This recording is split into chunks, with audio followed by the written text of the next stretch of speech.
સુરતમાં ખેડૂતોએ કર્યું વિરોધ પ્રદર્શન. પડતર માંગને લઈને ટ્રેડ યુનિયન સુધરાઈ મજદૂર યુનિયને વિરોધ પ્રદર્શન કર્યું. ખેડૂતોએ કલેક્ટરને આવેદનપત્ર આપ્યું. પડતર માંગણીઓ પૂરી કરવાની ખેડૂતોએ માંગ કરી.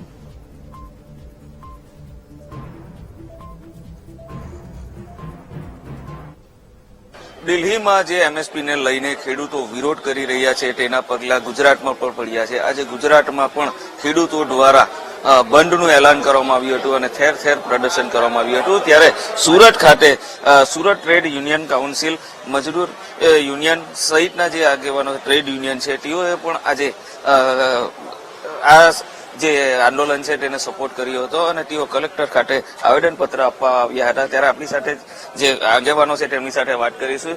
જે આજે કલેક્ટર ઓફિસે આવ્યા હતા, શું વાત થઈ? અમે આજે ભારતના તમામ સેન્ટ્રલ કેન્દ્રીય ટ્રેડ યુનિયન સંગઠનોએ જે ભારત બંધ અને હડતાલનું જે એલાન આપ્યું છે એના સમર્થનમાં સુરત ટ્રેડ યુનિયન કાઉન્સિલ, દક્ષિણ ગુજરાતના તમામ ટ્રેડ યુનિયન આગેવાનો અહીં ઉપસ્થિત રહ્યા, અહીં ધરણા કર્યા કલેક્ટર ઓફિસ સમક્ષ અને કલેક્ટરશ્રીને આવેદનપત્ર આપ્યું ભારત સરકારના વડાપ્રધાનને મોકલવા માટે. આવેદનપત્રમાં મુખ્ય તો કિસાનને આંદોલનને સમર્થન છે.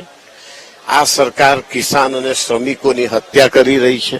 શ્રમિકોનો અવાજ કાનૂન ફેરફાર કરીને 40 કાનૂનની જગ્યાએ 4 કાનૂન પ્રસ્થાપિત કરીને શ્રમિકોના તમામ મૂળભૂત માનવીય કાનૂની અધિકારોની જે રીતે હત્યા કરીને નાબૂદ કરી રહી છે શ્રમિકોના અસ્તિત્વને કોન્ટ્રાક્ટ પદ્ધતિ દ્વારા અને પ્રો કોર્પોરેટ અને પ્રો મેનેજમેન્ટ અને પ્રો ગવર્મેન્ટ ટ્રેડ યુનિયન સંગઠનોનું પ્રસ્થાપના આ સરકાર કરવા જઈ રહી છે. એની સામે આ સખત આંદોલનના ભાગરૂપે આજે અહીં સૌ ઉપસ્થિત થયા અને ભારત સરકારના વિરોધમાં આજે અમે કલેક્ટરશ્રીને આવેદનપત્ર સુપરત કર્યું.